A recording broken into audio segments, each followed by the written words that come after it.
YouTube channel. I hope आपको पिछली video समझ में आई होगी। पिछली वीडियो में हमने देखा था कि सेल वॉल की डेफिनेशन के बारे में पढ़ा था, पार्ट होते हैं उनके बारे में पढ़ा था। तो आज हमारा जो नेक्स्ट पार्ट है वो है थिकनिंग ऑफ सेल वॉल, यानी कि सेल वॉल की थिकनिंग किस तरह से होती है। तो थिकनिंग का मतलब हुआ कि स्तूलन, यानी कि उस स्तूलन किस किस तरह का सेल वॉल में अपन को देखने को मिलता है। थिकनिंग का मतलब होता है यहाँ पर सेल का मोटी हो जाना। मोटी हो जाने का मतलब है कि जिससे अनफेवरेबल कंडीशन हुई तो उस अनफेवरेबल कंडीशन में सेल वॉल कैसे खुद को प्रोटेक्ट कर पाएगी, उस चीज़ को इससे बचाने के लिए इसमें अपन को थिकनिंग देखने को मिलती है। तो ये जो थिकनिक होती है ये क्या होती है कि सेल वॉल के पूर्ण रूप से बन जाने के बाद जब सेल अपना पूरा आकार प्राप्त कर लेती है, यानी कि जब सेल पूरी तरीके से बन जाती है और वो अपना पूरा आकार प्राप्त कर लेती है, तो उसके बाद उसमें क्या होती है, थिकनिंग स्टार्ट होती है। यानी कि पहले स्टार्ट नहीं होती, जब सेल अपने फंक्शनली मतलब मेच्योर हो जाती है और पूरा अपना साइज़ वगैरह सब कुछ प्राप्त कर लेती है, उसके बाद उसमें थिकनिंग प्राप्त होती है। नेक्स्ट पॉइंट, थिकनिंग केवल उन सेल्स में होती है जो या तो संवहन का कार्य करती है या मैकेनिकल स्ट्रेंथ प्रोवाइड करती है। यानी कि थिकनिंग केवल अपन को उन्हीं सेल्स में देखने को मिलेगी जो या तो मतलब संवहन का कार्य करेगी, वेस्कुलेशन का काम करेगी या फिर यांत्रिक सहारा प्रदान करेगी प्लांट को। अब अपन देखते हैं कि जो वेसल्स होती है, ट्रेकिड्स होती है एंड स्क्लेरोकाइमा होती है, उन सेल की जो थिकनिंग होती है वो लिग्निन के द्वारा पॉसिबल होती है। यहाँ पर 3 एलिमेंट दिए गए, वेसल्स, ट्रेकिड एंड स्क्लेरोकाइमा। तो इन तीनों की थिकनिंग अपन को किसके द्वारा पॉसिबल देखने को मिलती है, लिग्निन के द्वारा। ये जो वेसल्स एंड ट्रेकिड एंड स्क्लेरोकाइमा क्या हो गए, ये जाइलम एलिमेंट हो गए। ये जो वेसल्स एंड ट्रेकिड है दोनों ही वाटर का ट्रांसपोर्टेशन करने में हेल्पफुल होंगे। अब अपन नेक्स्ट बात करते हैं टाइप्स ऑफ थिकनिंग की, यानी कि थिकनिंग के कौन कौन से प्रकार अपन को देखने को मिलेंगे। तो सबसे पहले अपन बात करते हैं एनुलर थिकनिंग, यानी कि वलयाकार। इसके नाम से स्पष्ट है कि जो थिकनिंग होगी वो अपन को ऐसे वलय के रूप में देखने को मिलेगी, जैसे कि इस डायग्राम के थ्रू अपन को देखने को मिल रहा है। यहाँ पर ये जो स्ट्रक्चर बन रही है ये वाली स्ट्रक्चर, ये क्या है, एक रिंग लाइक है, एक रिंग शेप अपन को दिखने को मिल रही है। तो इसको अपन क्या बोलेंगे, वलयाकार।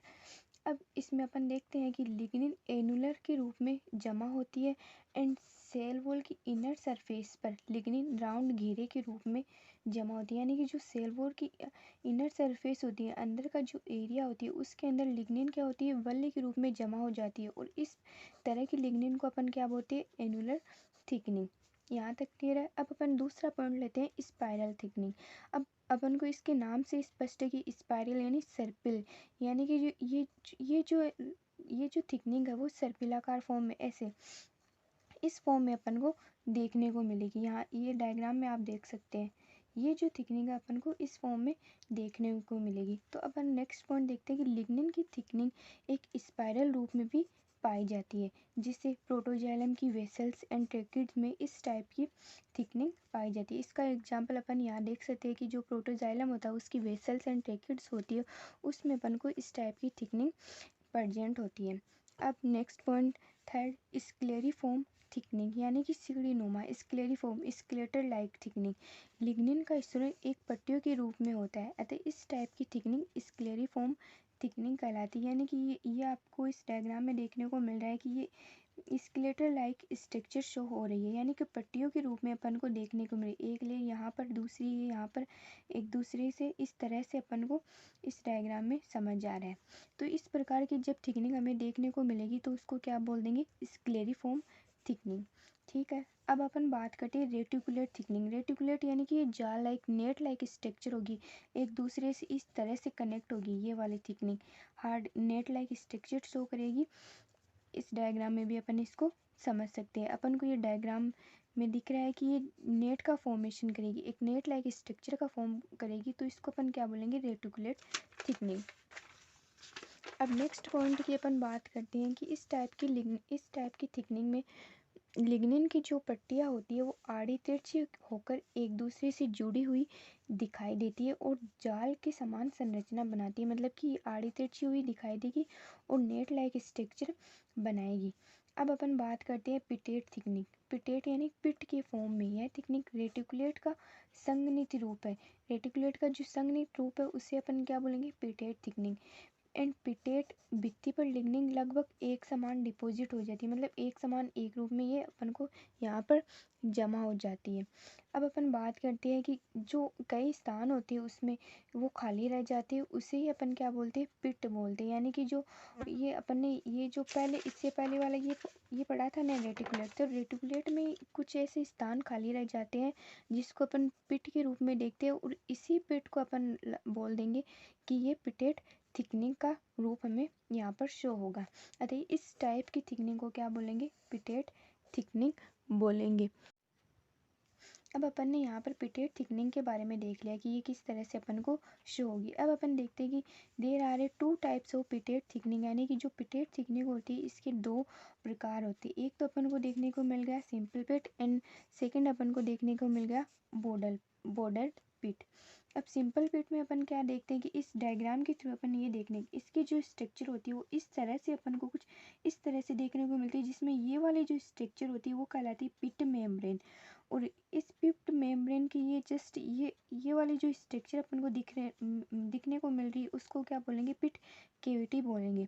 और ये जो सिंपल पिट है, इस सिंपल पिट में किसी में सेल वॉल को माइक्रोस्कोप से देखने पर राउंड एंड ओवल शेप या फिर अंडाकार अपन को दिखाई देंगे। मतलब यहाँ से जब अपन इसको देखेंगे इस तरह से पिट केविटी में, तो ये राउंड शेप्ड होगी या फिर ओवल शेप्ड होगी या अंडाकार होगी। अब अपन बॉर्डर पिट में देखते हैं, तो बॉर्डर पिट की ये स्ट्रक्चर अपन ने यहाँ पर देख ली। इस बॉर्डर पिट में ये वाली जो स्ट्रक्चर होती है वो उसी डायग्राम के थ्रू ये पिट मेम्ब्रेन होती है, और यहाँ पर ये अपन को बॉर्डर पिट देखने को मिल रही है। अब अपन ने बात की कि सिंपल पिट होती है उसमें तो गर्त की पूरी गहराई तक अपन को पूरा रीजन शो होता है, बट ये जो बॉर्डर पिट होती है उसमें ऐसा नहीं होता। उसमें अपन को क्या देखने को मिलेगा कि बॉर्डर पिट में सेल वॉल से पिट मेम्ब्रेन तक अंदर की ओर गहराई का व्यास जैसे जैसे अपन जिसे अंदर की ओर देखेंगे तो उसमें गहराई तक व्यास बढ़ता जाएगा, जबकि सिंपल पिट में ऐसा नहीं होगा। सिंपल पिट में पूरा रीजन दिखाई देगा और इसमें ना गहराई तक व्यास बढ़ता जाएगा, जिसके कारण अपन को पूरा रीजन क्लियर नहीं दिखाई देगा। अब अपन बात करते हैं chemical composition of cell wall, यानी कि सेल वॉल का केमिकल कंपोजिशन में अपन को कौन कौन से पार्ट देखने को मिलते हैं। जिसे अपन ने देखा कि ये सेलुलोज की बनी होती है, जिससे इसका मेन कंपोनेंट होगा सेलुलोज, यानी कि इसका मेन कंपोनेंट तो होगा सेलुलोज, ये सेलुलोज से मिलकर बनी होती है। बट इसमें जो मैकेनिकल सपोर्ट यानी कि इसको जो यांत्रिक सहारा प्रदान करने के लिए जो अन्य पदार्थ होते हैं, जिसे अपन ने स्टार्टिंग में पढ़ा था, lignin, cutin, pectin, suberin and minerals, इनका भी जो डिपोजिशन होता है ये इस पर अपन को सेल वॉल पर देखने को मिलता है, यानी कि ये सेल वॉल पर डिपॉजिट होते हैं। इस तरह से अपन को इसकी केमिकल कंपोजिशन में सेलुलोज भी देखने को मिलेगा, प्लस ये जो कुछ मैटर है lignin, cutin, pectin, suberin and minerals, ये सब भी शो होंगे। अब यहाँ तक अपन ने इसके केमिकल कंपोजिशन के बारे में और इसके थिकनिंग में कौन कौन से टाइप्स होते हैं उनके बारे में पढ़ा। अब अपन बात करते हैं इनके फंक्शन की। इनके फंक्शन मतलब सेल वॉल के फंक्शन क्या क्या है, कि सेल वॉल की स्टडी में अपन ने सब इनके पार्ट्स के बारे में देख लिया, इसकी डेफिनेशन देख ली, इसकी थिकनिंग के टाइप्स देख लिए, केमिकल कंपोजिशन देख लिया। अब अपन बात करते हैं इसका कि इसके फंक्शन क्या है, इसके कार्य क्या क्या है। तो अपन सबसे इसका मेन जो फंक्शन है वो क्या है, सेल को सुदृढ़ बनानी, यानी कि ये सेल को शेप प्रोवाइड करती है। अगर सेल वॉल नहीं होगी तो एक ना इनकी जो शेप होती है वो क्लियर नहीं दिखेगी। पहला फंक्शन हो गया कि ये सेल वॉल को सुदृढ़ बनाती है। और ये क्या होती है, सेल वॉल। सेकंड इसका फंक्शन हो गया कि सेल वॉल परमिएबल मेम्ब्रेन होती है, यानी कि ये पारगम्य होती है। अतः यह पदार्थों को एक सेल से दूसरी सेल में विसरण हेतु विल्य के लिए पारगम्य, यानी कि इसके नेचर अगर सेमी परमिएबल है तो ये क्या करेगी, विल्य में एक सेल से दूसरी सेल में विसरण के लिए ये पारगम्यता शो करेगी। ठीक है। अब थर्ड पॉइंट देखते हैं कि इसकी जो नेचर होती है वो ड्राइकुलॉइडी होती है। ड्राइकुलॉइडी होने के कारण अपन जानते हैं कि ये वाटर का अंतःशोषण आसानी से कर सकती है। अब फोर्थ पॉइंट देखते हैं कि सेल वॉल क्या होती है, सेल की शेप एंड साइज को डिफाइन करती है, यानी कि जो सेल की जो शेप होगी, साइज होगी, उसको भी डिफाइन कौन करेगी, सेल वॉल ही करेगी। अतः इस तरह से ये इसको मैकेनिकल स्ट्रेंथ प्रोवाइड करेगी, यानी इसको एक तरह से यांत्रिक सहारा प्रोवाइड करेगी। और ये इसका जो फिफ्थ पॉइंट है, ये विल्य व विलायक के लिए पारगम्यता शो करेगी, यानी कि जो सोल्यूट और सोलवेंट है इन दोनों के लिए परमेबल होगी और पारगम्यता शो करेगी। अब अपन ने यहाँ तक देख लिया कि यहाँ पर अपन को क्या क्या देखने को मिला। फिर अपन ने इसके बारे में देखा कि इसकी थिकनिंग किस तरह से देखने को मिली। थिकनिंग के बाद में इसका जो केमिकल कंपोजिशन है वो किस तरह से शो होगा है, जिससे इसमें सेलुलोज, पेक्टिन, ये सब मैटर भी अपन को देखने को मिलेगी। उसके बाद में अपन ने इसके फंक्शन की स्टडी की। तो यहाँ तक हमारा जो सेल वॉल का टॉपिक था वो कंप्लीट हो गया। अब नेक्स्ट टॉपिक में अपन एक नेक्स्ट पॉइंट को लेंगे और उसको डिस्कस करेंगे। तब तक के लिए please like, share, comment and subscribe my channel. Thank you so much.